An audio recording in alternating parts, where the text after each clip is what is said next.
Shalom saudara-saudara semua yang dikasihi Tuhan, baik yang ada di ruangan di tempat ini maupun yang ada di rumah masing-masing. Sebelum kita mendengarkan firman Tuhan, mari kita tundukkan kepala, sekali lagi kita mohon berkat pimpinan Tuhan untuk mendengarkan firman-Nya. Tuhan, terima kasih untuk hari ini, untuk hari peristirahatan yang Kau berikan, sehingga jiwa kami, juga fisik kami boleh beristirahat di dalam Tuhan dan kepada Tuhan. Puji-pujian yang kami nyanyikan, asal Engkau ada, yang lain tak perlu.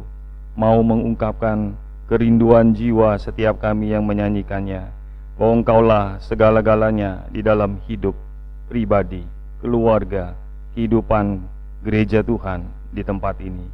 Kiranya Engkau menyampaikan isi hati-Mu kepada hamba-Mu dengan segala keterbatasannya ini, agar setiap jemaat Tuhan boleh memahami dengan utuh, dengan benar, apa yang Engkau maksudkan di dalam kebenaran firman-Mu. Terima kasih Tuhan, kami serahkan waktu ini, baik kami yang ada di ruangan ini, maupun setiap jemaat Tuhan, saudara-saudara kami di rumah mereka masing-masing. Biar berkat Tuhan turun atas setiap kami yang mendengar firman-Mu. Demi Kristus kami berdoa dan mengucap syukur. Amin. Silakan duduk saudara-saudara. Saudara yang kasih Tuhan, hari ini kita mau melanjutkan tema tentang seputar Sabat, hari perhentian, rest yang Tuhan sudah tetapkan di dalam firman-Nya. Bulan lalu kita sudah membahas tentang Sabat di bagian pertama, tentang ada satu hari yang Tuhan tetapkan untuk kita bisa bersama-sama berkumpul mendengarkan firman-Nya. Hari ini kita akan melanjutkan di minggu pertama bulan November ini dengan tema seputar Sabat. Saya memberikan tema membedakan makna, maksud, arti, dan harinya. Maksudnya membedakan makna Sabat dan hari Sabat. Tadi sudah dibacakan teks dari Matius pasal 12 ayat 1-8. Saya tidak akan membacakannya lagi. Saudara kasih Tuhan, tanggal 31 Oktober kemarin, hari Sabtu, dunia, khususnya gereja-gereja yang mau kembali kepada Alkitab yang adalah firman Allah, memperingati hari reformasi, di mana Martin Luther pada tanggal 31 Oktober tahun 1517 memakukan 95 pengakuan tesis penyataan tentang apa yang harusnya gereja, orang-orang percaya, imani, percayai, akui di sebuah gereja di Wittenberg di Jerman. Namun ketika kita mengingat peristiwa bersejarah tentang pentingnya keharusan orang kembali kepada Alkitab, kita juga diperhadapkan dengan banyak isu, khususnya tanggal 20 Oktober yang lalu, Paus Fransiskus yang menyatakan mendukung untuk perkawinan sejenis. Saya membacakan dari satu situs, dikatakan Paus Fransiskus akui hak berkeluarga pasangan LGBT. Paus Fransiskus mengimbau dibuat undang-undang ikatan sipil. Paus mendesak dibuatnya undang-undang ikatan sipil untuk mengakui status pasangan homoseksual sebagai keluarga. Dan dia mengatakan semua anak Tuhan punya hak untuk berkeluarga, membentuk keluarga, katanya. Saudara yang kasih Tuhan, di tengah-tengah zaman yang banyak kontroversi, dengan ucapannya ini, dengan semacam legalitasnya ini, ada banyak yang pro, ada banyak yang kontra. Ada banyak yang memuji, tapi juga ada ya banyak yang mengkritik. Apa yang menjadi standar saudara dan saya ketika kita mengatakan sebuah kasus atau pernyataan itu benar atau salah, baik atau jahat? Kecuali kebenaran firman Tuhan, kita tidak mungkin bisa menilai secara objektif. Itu pun akan terjadi perdebatan lagi. Firman Tuhan yang mana? Beberapa hari yang lalu saya dikirimi tentang satu buah khotbah tentang orang yang menyatakan kita dibenarkan oleh Alkitab untuk berdoa bagi mereka yang sudah meninggal. Jadi arwah-arwah yang sudah meninggal boleh didoakan dan didukung, katanya, oleh kitab suci. Ketika saya memperhatikan kitab suci yang dipakai, ternyata memang bukan kitab suci yang dikanonkan, yang dipatok, yang menjadi standar kebenaran yang diteriakan oleh Martin Luther tahun 1517. Saudara, PR buat kita masing-masing untuk selalu memahami terus-menerus seumur hidup. Sampai satu hari kita berjumpa dengan Tuhan, maka kita akan mengenal Dia secara sempurna. Namun ketika kita masih ada dalam dunia ini, mari kita terus-menerus bergairah, terus-menerus memiliki kerinduan untuk seperti Paulus katakan, mengenal siapakah Kristus. Hari ini saya mau mengungkapkan 3 hal dari teks yang kita sudah bacakan tadi, dari tema tentang bagaimana kita membedakan antara makna, meaning, arti, maksud yang Tuhan sampaikan di dalam teks dari Matius pasal 12 ayat 1 sampai 8 dengan hari itu sendiri, dengan Sabat itu sendiri. Yang pertama, kita melihat di dalam ayat yang di dalam Alkitab ini 1 sampai dengan ayat yang kelima, tadi kita sudah bacakan. Orang-orang lebih suka di ayat 1 sampai kelima, khususnya diwakili oleh orang-orang Farisi, ahli Taurat itu, lebih suka sesuatu yang tampak dari luar dibandingkan yang ada di dalam. Di dalam catatan dikatakan bahwa para scholar, para sarjana Alkitab menyetujui bahwa orang-orang Farisi ini adalah sebetulnya orang-orang awam yang mengkhususkan diri untuk menafsirkan, mengeksposisi Alkitab dengan Taurat khususnya, Taurat, hukum Taurat dengan begitu detail, dengan begitu rinci. Mereka mengelompokkan dirinya, ada 2 disebut sebagai partai pada waktu itu, yaitu partai kelompok pertama adalah orang Farisi. Yang kedua, kalau kita membaca di Alkitab, kitab Injil juga ada kelompok orang Saduki. Mereka sama-sama seorang kelompok yang menempatkan diri, menekuni Alkitab, maksudnya hukum Taurat secara spesifik dan detail. Ada sekitar 6.000 orang pada zaman itu. Namun saudara yang kasih Tuhan, kalau kita melihat Alkitab, ternyata orang-orang Farisi ini menunjukkan pengenalan yang tidak benar, yang salah, sehingga segala praktek kesalehan yang mereka lakukan, baik orang Farisi maupun orang Saduki, adalah praktek ibadah yang penuh dengan kepalsuan. Saudara boleh membuka dalam Matius pasal 23 ayat 5 sampai ke 7. Keempat Injil, saya hanya mengutip beberapa bagian saja. Tuhan Yesus sendiri mengatakan dalam keempat Injil, Matius 23 ayat 5 sampai 7, semua pekerjaan yang mereka lakukan, mereka ini adalah orang-orang Farisi, ahli-ahli Taurat itu, hanya dimaksud supaya dilihat orang. Mereka memakai tali sembahyang yang lebar, jubah yang panjang. Mereka suka duduk di tempat terhormat, dalam perjamuan dan di tempat terdepan di rumah ibadat. Mereka suka menerima penghormatan di pasar, bukannya di rumah ibadat, di pasar, dan suka dipanggil rabi, artinya guru. Demikian pula kalau saudara membaca Markus pasal 7 ayat 3 sampai 4. Sebab orang-orang Farisi seperti orang-orang Yahudi lainnya tidak makan kalau tidak melakukan pembasuhan tangan lebih dahulu, karena mereka berpegang pada adat istiadat nenek moyang mereka. Dan kalau pulang dari pasar, mereka juga tidak makan kalau tidak lebih dahulu membersihkan dirinya. Banyak warisan lain lagi yang orang-orang Farisi ini pegang, umpamanya mencuci cawan, kendi, perkakas tembaga, berbagai protokol-protokol yang mereka lakukan hanya untuk menunjukkan aku orang-orang yang saleh. Saudara kasih Tuhan, ini penampakan di luar yang saudara dan saya, yang orang-orang pada waktu itu bisa lihat, ini orang saleh, ini orang beragama, ini orang suci. Saat ini kita diperhadapkan pada sebuah protokol kesehatan, mencuci tangan, memakai masker, menjaga jarak yang disebut dengan 3M. Tapi saya yakin kalau pandemi virus corona ini sudah berlalu, pasti masker yang saudara sudah beli, yang sudah di rumah ada, tidak akan kita pakai lagi. Kita pakai masker, kita menjaga jarak, kita mencuci tangan. Ketika mau bertemu dengan orang, kita tidak berani salaman. Semua hal-hal penampakan itu, karena kita punya maksud untuk menjaga diri kita, menjaga orang yang kita ajak bicara, supaya tidak tertular oleh yang namanya virus corona. Jadi saudara yang kasih Tuhan, yang saya mau sampaikan adalah kita menampakkan sesuatu yang di luar, tapi yang utama sebetulnya yang di dalam. Itu sebabnya John Calvin mengatakan, saya mengutip apa yang dia katakan, without knowledge of God there is no knowledge of self. Tanpa pengenalan yang benar, tanpa pengetahuan akan Allah, siapa Tuhan kita, maka manusia tidak punya pengenalan akan dirinya dengan benar.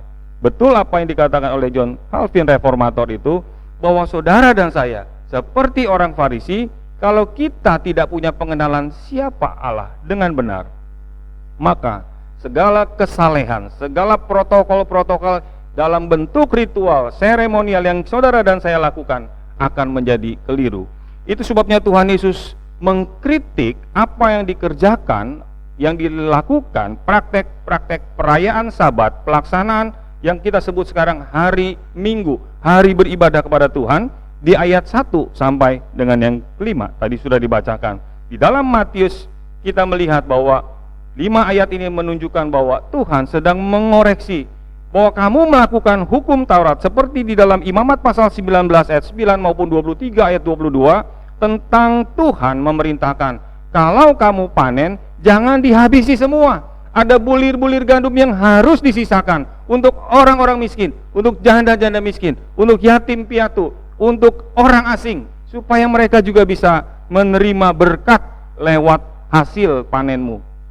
Maka ada orang-orang tertentu yang mengambil ini bahwa tidak boleh bekerja, bahkan orang-orang yang mengalami kesulitan-kesulitan yang memang harus ditolong sekalipun tidak boleh. Nah, ini pemahaman pertama tentang pemetikan bulir gandum yang dilakukan oleh para murid karena sebuah pekerjaan keharusan. Bisa jadi murid-murid pada waktu dalam kondisi yang sangat membutuhkan makanan pada waktu itu. Tidak boleh disabit tapi boleh dipetik. Jadi ada satu pelaksanaan keharusan yang harus dilakukan dan Tuhan Yesus berkata tidak jadi masalah karena makna dan hari. Tadi saya katakan bicara tentang makna, bicara tentang sesungguhnya apa yang ada di dalam hati, bukan yang kelihatan oleh mata. Namun orang-orang Farisi, saudara, kalau kita memperhatikan di sini, mereka terus mengamati dengan mata jasmaninya. Mereka tidak sanggup melihat sampai kedalaman hati. Itu sebab Tuhan Yesus katakan ada pekerjaan keharusan karena kondisi tertentu. Kalau dalam konteks zaman sekarang ada seorang dokter yang punya profesi sebagai ahli bedah, dokter bedah, maka pada waktu dia harusnya melakukan ibadah kepada Tuhan di dalam hari Sabat, hari perhentian yang sekarang hari Minggu, maka dokter ini karena ada keharusan menolong, belas kasihan kepada orang yang sedang mungkin dalam kondisi kritis dan harus dioperasi bedah, maka dokter itu ketika melakukan pekerjaan yang disebut pekerjaan keharusan itu, menolong pasien orang sakit itu, maka dia tidak bisa dipersalahkan. Ini yang Tuhan Yesus sedang katakan di ayat 1 sampai dengan ayat yang kelima. Demikian pula hal yang kedua ketika Tuhan Yesus katakan bahwa kamu tidak membaca bahwa ada imam-imam yang bertugas di dalam bait Allah.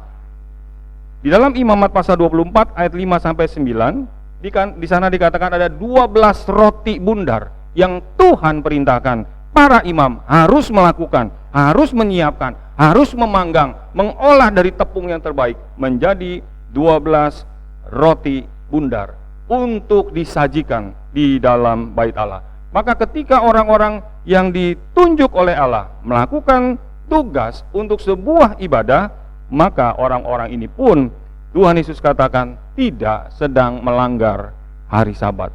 Namun bagi orang-orang Farisi ini semua sulit untuk dicerna. Kenapa? Karena mereka selalu melihat apa yang tampak di luar. Mereka menilai segala sesuatu dengan apa yang tampak dari mata mereka. Saudara, kalau memperhatikan 1 Samuel pasal 16 ayat yang ke-7, Alkitab berkata demikian, tetapi berfirmanlah Tuhan kepada Samuel, janganlah pandang parasnya. 1 Samuel 16 ayat yang ke-7. Janganlah pandang parasnya. Jangan pandang perawakannya yang tinggi, sebab aku telah menolaknya. Bukan yang dilihat manusia, yang dilihat Allah. Manusia melihat apa yang dilihat oleh mata, tetapi Tuhan melihat hati. Ini bagian yang sangat penting ketika kita bicara tentang apa yang ada di dalam hati kita.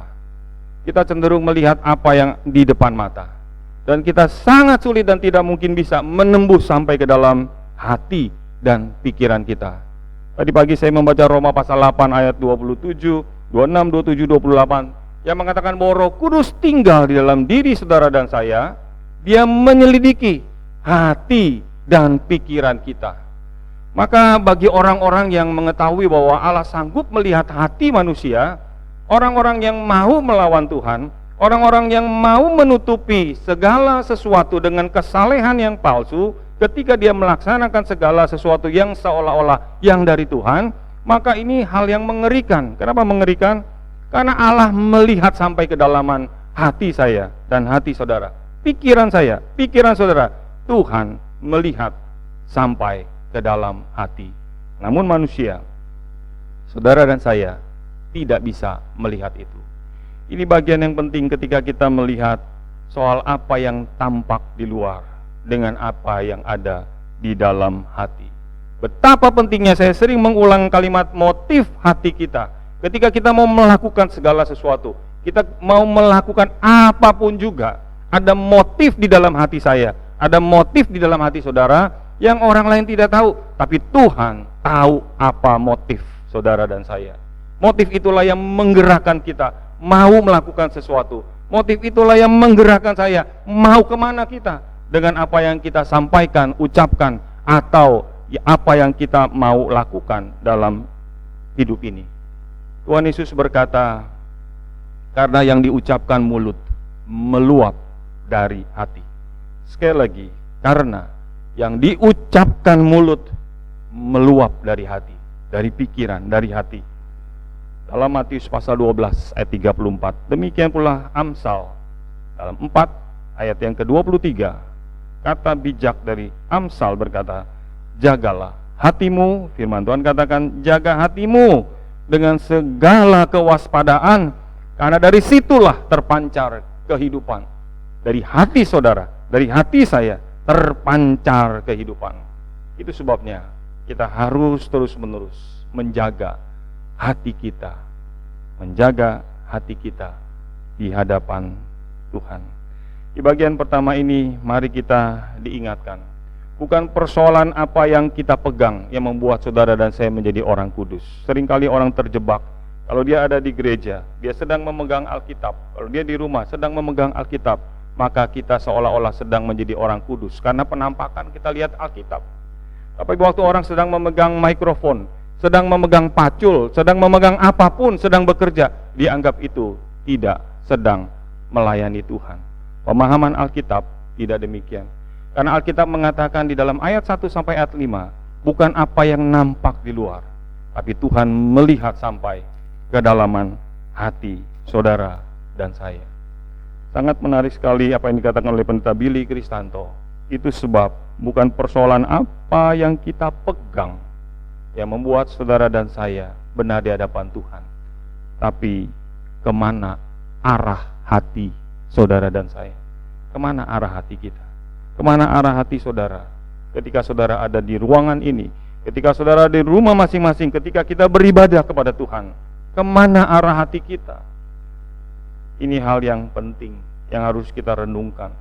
Apakah kita hanya badan kita saja ada di dalam ibadah, atau kita sedang membawa hati kita, tubuh kita, seluruh totalitas kita, jiwa kita, fisik kita, kita sedang mendekatkan diri. Tadi pagi saya menyanyikan satu pujian yang indah, quiet rest, istirahat yang penuh kedamaian dan ketenangan adalah saat manusia mendekatkan diri kepada hatinya Allah. Near to the heart of God, mendekat kepada hati Allah. Itulah peristirahatan, rest, sabat yang sejati. Terima kasih Tuhan, kita manusia penuh dengan kelicikan. Natur kita yang berdosa seluruhnya sudah menjadi rusak. Maka dari kecil saya ingat ada kisah yang disampaikan oleh guru sekolah minggu, yang sampai hari ini saya ingat. Ada anak yang dikasih oleh maminya 2 koin. koin yang pertama ini buat kamu. Jangan lupa, koin yang kedua buat Tuhan. Anak ini pikir ada 2 koin, 1 koin untuk saya, untuk jajan, untuk beli makanan. Koin yang kedua, uang yang kedua untuk Tuhan. Dalam perjalanan ke gereja, mau beribadah, anak sekolah minggu ini, dia bersuka cita dan dia lempar-lempar itu koin. Pada waktu dia main, dia lempar-lempar. Koin ini terjatuh dua-duanya. Pada waktu terjatuh, yang satu cemplung ke got, cemplung ke selokan, yang satu di pinggir. Lalu cepat-cepat dia ambil, masih selamat yang satu. Lalu dia pergi ikut kebaktian sekolah minggu. Sampai di sana dia ikut bernyanyi dan semua dia ikuti dengan sukacita. Lalu ketika pulang, mamanya tanya, tadi mami kasih kamu 2 koin. Kamu sudah memberikan koin untuk Tuhan, untuk persembahan kolekte ke gereja? Anak kecil ini berkata, Mi, tadi waktu pergi ke gereja, aku main-main dengan koin itu. Dan koin itu yang satu jatuh ke selokan, ke got. Yang jatuh itu punya Tuhan, Mi. Jadi aku gak kasih, karena yang jatuh itu punya Tuhan. Yang gak jatuh, yang selamat di pinggir itu punya aku. Aku tadi sudah beli untuk jajan.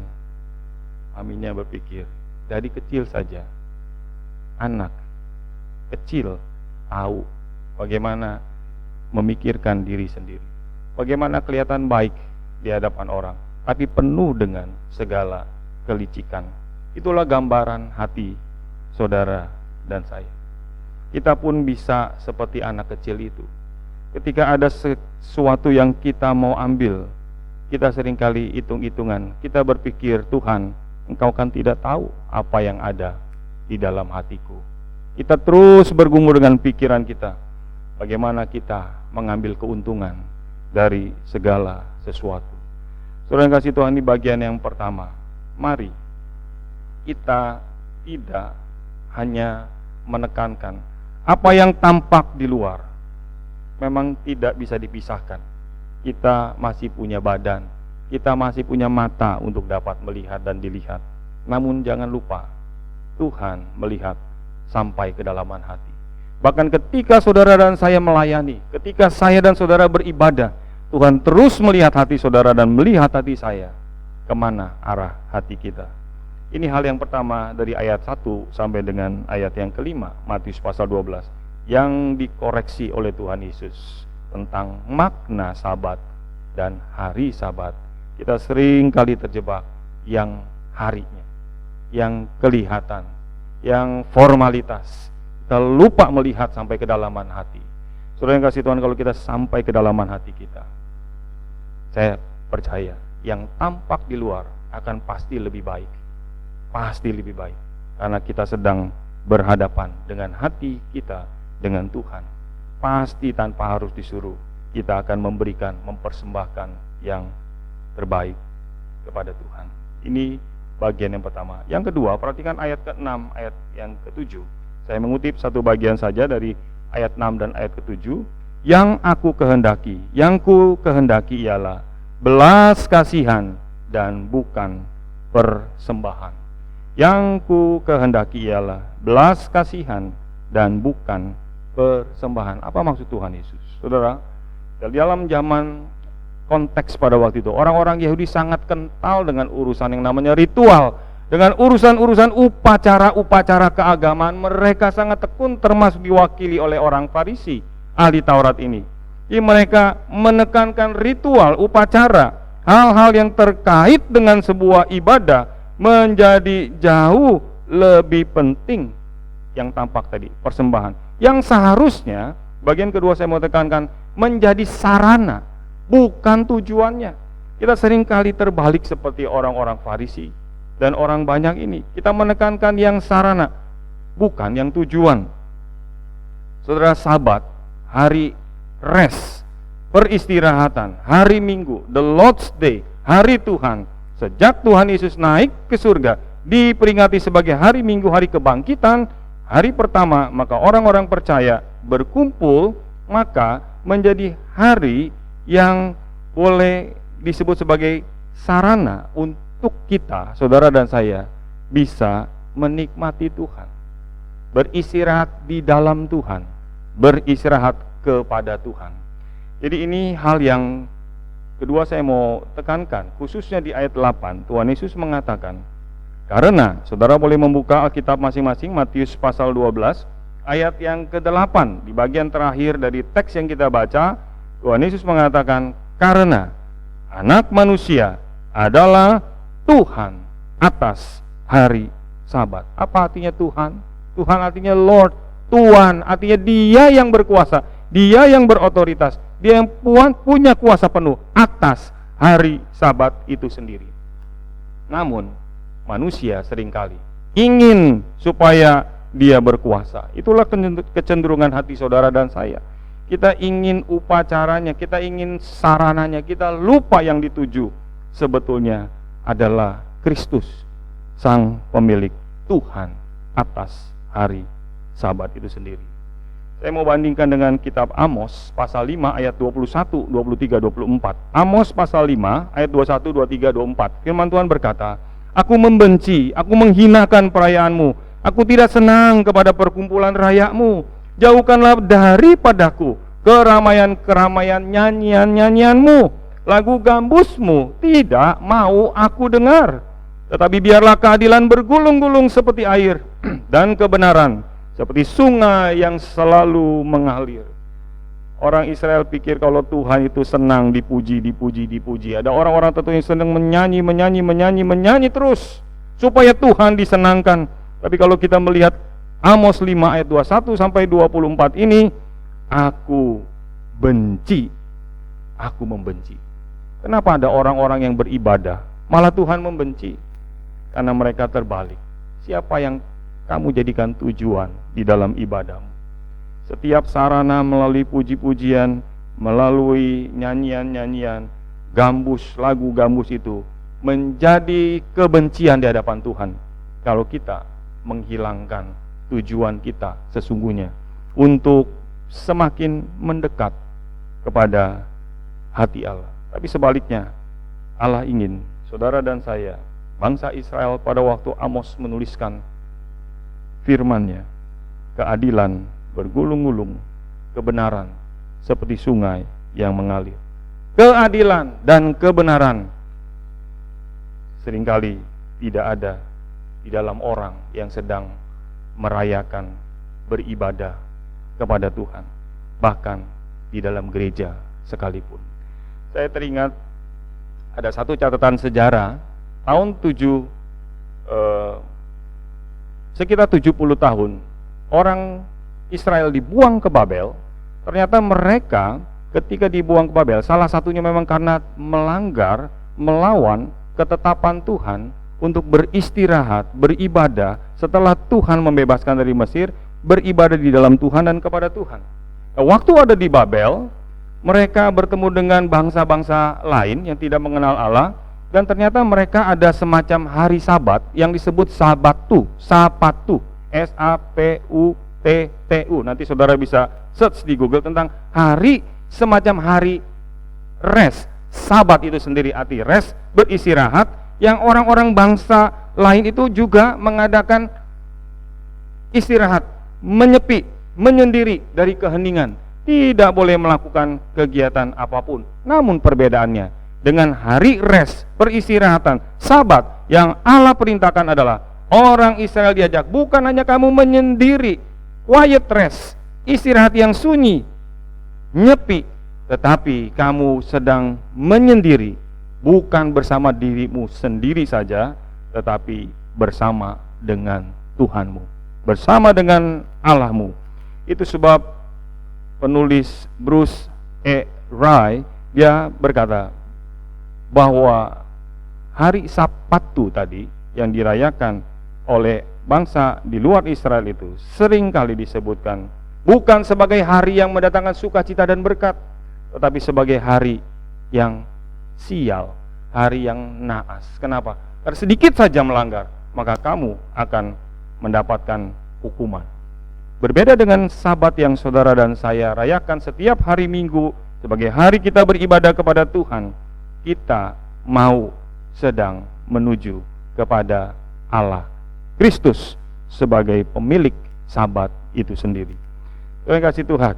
Mari kita renungkan di dalam bagian ini. Apakah sesungguhnya yang Tuhan kehendaki saat kita mengadakan hari perhentian di hari Sabatnya? Mari kita menempatkan Allah menjadi paling utama di dalam hidup kita. Mulai berlatih saat kita datang beribadah kepada Tuhan. Sangat menyedihkan, dulu saya pernah kenal seorang yang rumahnya dekat gereja.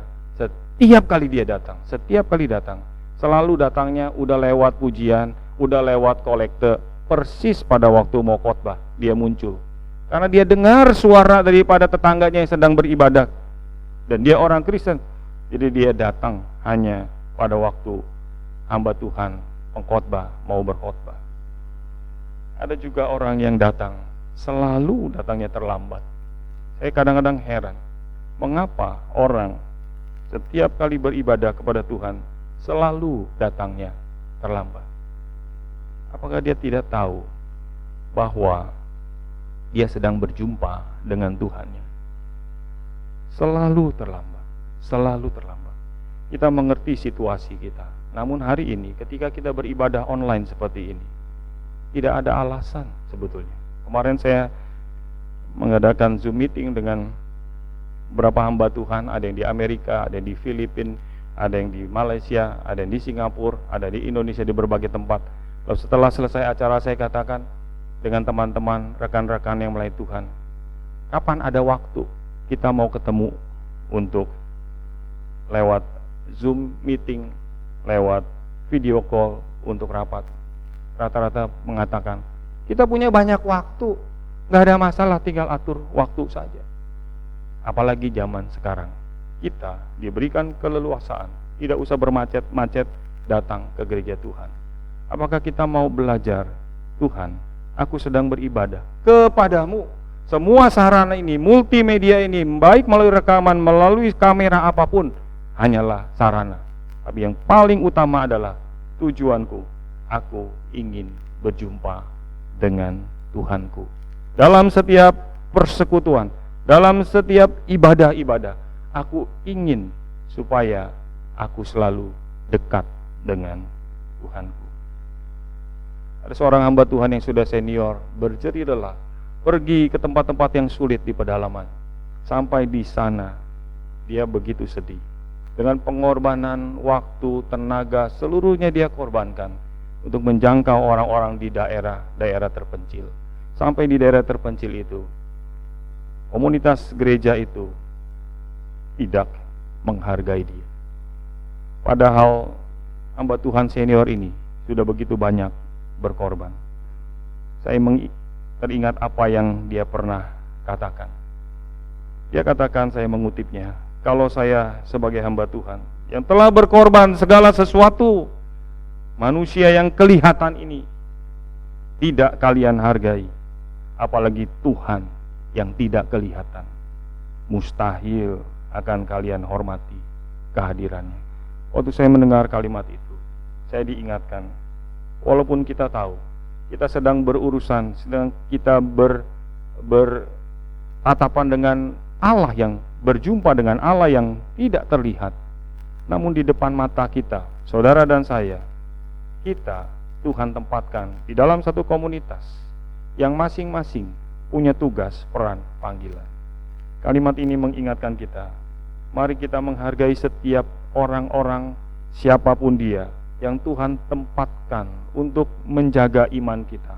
Baik orang tua kah, bagi teman-teman remaja, pemuda, atau bagi orang-orang pembina rohani kita kah, atau siapapun itu yang kita anggap senior dan cukup rohani untuk mengingatkan kita, mari kita belajar untuk menghargai, menghormati Tuhan dengan apa yang ada di depan mata kita. Mereka dijadikan sarana oleh Tuhan supaya kita boleh dibawa kepada semakin dekat kepada Tuhan. Yang terakhir, bagian yang ketiga, saya mau mengambil bagian dari di luar daripada teks ini, dari Matius pasal 12 ayat 1 sampai 8. Saya cukup menguraikan dari dua bagian tadi tentang bagaimana pentingnya kita melihat hati yang pertama, bukan hanya yang kelihatan. Walaupun yang kelihatan penting, tapi Tuhan melihat hati. Yang kedua, mari kita bisa membedakan mana yang sarana, mana yang tujuan, mana yang dipakai Tuhan, mana sesungguhnya yang Tuhan mau tuju. Yang ketiga, kita melihat bahwa hari Sabat, hari Tuhan, hari Minggu, sejak di dalam kitab Kejadian, pada waktu penciptaan, nanti bulan depan, bulan Desember, kita membahas di minggu pertama tentang Sabat yang kekal itu, yaitu Sabat di dalam surga. Tidak pernah ada pembatalan. Sekali lagi, tidak ada pembatalan, baik di dalam nabi-nabi maupun para rasul yang membatalkan. Oh, saudara dan saya harus senantiasa bersekutu, berkumpul bersama-sama, baik dalam situasi seperti ini dengan online, dengan cara apapun. Tuhan siapkan sarana yang ada, mari kita tetap bersekutu. Saya bacakan dari Ibrani pasal 10 ayat 25. Saudara boleh membuka Ibrani pasal 10 ayat 25. Kita bisa membaca masing-masing bersuara, baik di tempat ini maupun di rumah masing-masing, supaya kita bisa mengikuti. Ibrani 10 ayat 25, 1, 2, 3. Janganlah kita menjauhkan diri dari pertemuan-pertemuan ibadah kita, seperti dibiasakan oleh beberapa orang, tetapi marilah kita saling menasihati, semakin giat melakukannya, menjelang hari Tuhan yang mendekat. Menjelang hari Tuhan semakin mendekat. Memang pada waktu penulis Ibrani ini menuliskan, kita tahu bahwa sebentar lagi, sekitar tahun 70-an, Titus akan menghancurkan bait Allah. Orang-orang Kristen pada waktu itu, Kristen mula-mula akan mengalami begitu banyak aniaya, penderitaan. Penulis Ibrani tahu dengan kepekaan, di mana Roh Kudus memberikan inspirasi kepadanya menuliskan bagian ini. Sebentar lagi hari Tuhan akan tiba. Apakah hari Tuhan? Hari Tuhan dalam konteks itu adalah hari di mana mereka mengalami begitu banyak penderitaan, kesengsaraan karena imannya. Tapi hari Tuhan yang sesungguhnya adalah hari di mana Kristus datang kedua kali. Itu sebabnya ketika orang semakin beribadah, semakin bersekutu, semakin mengenal Tuhan, maka urusan hari Tuhan, the Lord's Day, hari penghakiman itu adalah hari bukan menjadi hari yang menakutkan bagi dia, tapi justru sebagai hari kerinduan untuk bersama-sama dengan Tuhan. Kemarin ada seorang video call dengan saya dari negara lain, terus orang Indonesia. Dia berdoa bersama-sama dan mendoakan, kita saling mendoakan. Dan saya heran, saya tidak pernah mendengar ada seorang berdoa, suami istri, suaminya dulu berdoa, terus istrinya berdoa. Dia katakan, Tuhan, sampai kami bersama-sama dengan Engkau di sorga. Jadi dari doa seseorang kita tahu, dia ajak istri, ajak anak-anaknya mengunjungi sahabatnya sedang sakit, lalu ketemu dengan saya dalam video call, dan dia ajak berdoa dan kita saling mendoakan. Dia berdoa, Tuhan, dalam keadaan seperti ini, nanti sampai kami sama-sama berjumpa dengan Engkau di sorga. Jarang orang berdoa seperti itu. Saudara ada nggak pernah dengar doa, ketika berdoa terus orang doa, nanti Tuhan aku ketemu Engkau di sorga. Kebanyakan kita maunya di sini terus. Kita jarang mikirin tentang sorga. Palingan kita pikirin sorga pada waktu kita di ICU, atau kita divonis terminated illness, penyakit yang sudah mematikan. Kita pikir sorga lebih banyak daripada pikir tentang dunia. Tapi sahabat ini, teman ini, dia mikirkan sorga pada waktu dia tinggal di negara yang sudah maju dengan segala fasilitas yang cukup. Dia justru tidak terjebak untuk selalu ada di dunia ini. Ketika saya selesai dan kita akhiri video call itu, saya renungkan, iya, ada orang-orang tentu yang tetap melakukan aktivitasnya, tetap mengurus rumah tangga, urus anak, urus keluarga, urus pekerjaan, urus segala sesuatu, tapi hatinya nggak di sini, hatinya ada di sana. Jadi the Lord's Day, hari penghakiman, hari Tuhan itu tidak menjadi sesuatu yang menakutkan. Kalau konteks sekarang pandemi corona ini begitu orang banyak takut mati, pada kematian tiap-tiap hari selalu ada. Kita juga tidak mau mati konyol karena kelalaian kita. Itu sebab kita tetap melakukan protokol kesehatan. Namun demikian hari ini kita diingatkan, mari tetap bersekutu supaya kita saling menguatkan satu dengan yang lain. Kita bersyukur ada persekutuan doa setiap hari Jumat yang menggantikan hari Selasa dan hari Sabtu. Kita bersyukur ada pemahaman Alkitab. Tujuan saya sebagai hamba Tuhan tempat ini adalah supaya setiap jemaat Tuhan, saudara dan saya, kita terikat di dalam satu persekutuan yang saling menguatkan satu dengan yang lain. Saya membaca tafsiran daripada John Wycliffe sebagai akhir daripada renungan hari ini. Dia katakan terkait dengan Ibrani pasal 10 ayat 25 tadi. Dia katakan persekutuan bersama dengan orang-orang percaya yang lainnya adalah sebagai bukti iman yang hidup. Sekali lagi saudara, John Wycliffe mengatakan persekutuan, fellowship, pertemuan di dalam ibadah, persekutuan keluarga, persekutuan Alkitab, membahas bersama dengan orang-orang percaya, dalam persekutuan doa, persekutuan bersama dengan orang percaya adalah sebagai bukti iman yang hidup. Bukti iman yang hidup selalu rindu. Aku ingin menguatkan, aku ingin dikuatkan, aku ingin tidak menjauh dari persekutuan orang-orang percaya yang menantikan kedatangan Kristus. Saya tidak percaya ada orang yang punya iman yang kuat tapi tidak pernah mau bersekutu, tidak mau beribadah, tidak mau mendekat kepada Tuhan. Pasti bukan iman yang sejati. Tapi kalau kita punya iman yang sejati, kita tahu membedakan mana yang makna, mana yang hari, mana yang sarana, mana yang tujuan, mana yang penting supaya kita saling menguatkan dan dikuatkan. Maka saya mengundang saudara untuk bangkit berdiri. Kita akan mengakhiri dengan membaca satu mazmur dari Mazmur Asaf sebagai kerinduan Asaf dan saya harap jadi kerinduan saudara dan saya juga. Mazmur 73 ayat 25b. Demikian firman Tuhan, Mazmur 73 ayat 25. Kita baca ayat 25, 1, 2, 3. Siapa gerangan ada padaku di surga selain Engkau? Selain Engkau tidak ada yang kuingini di bumi. Sekali lagi kita baca, siapa gerangan ada padaku di surga selain Engkau? Bagian B, selain Engkau tidak ada yang kuingini di bumi.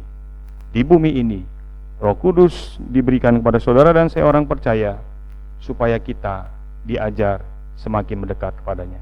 Tapi di surga Tuhan Yesus terus menerus bersyafaat, berdoa supaya saudara dan saya jangan jatuh, baik di surga nanti maupun di bumi sekarang ini. Kiranya hanya Allah saja yang saudara dan saya ingini.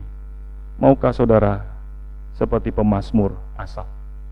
Maukah saudara punya kerinduan seperti Asaf dan berkata dalam hati kita masing-masing, Tuhan, Engkaulah yang aku ingini, baik di sorga maupun di bumi. Amin. Mari kita berdoa. Tuhan, kami bersyukur untuk hari ini. Kami diingatkan pada hari peristirahatan ini, hari perjumpaan dengan Engkau, hari semakin mendekat kepada hatimu sendiri, supaya kami semakin memahami apa yang seharusnya kami pahami. Engkau menilik sampai kedalaman hati kami, melebihi apa yang tampak di luar.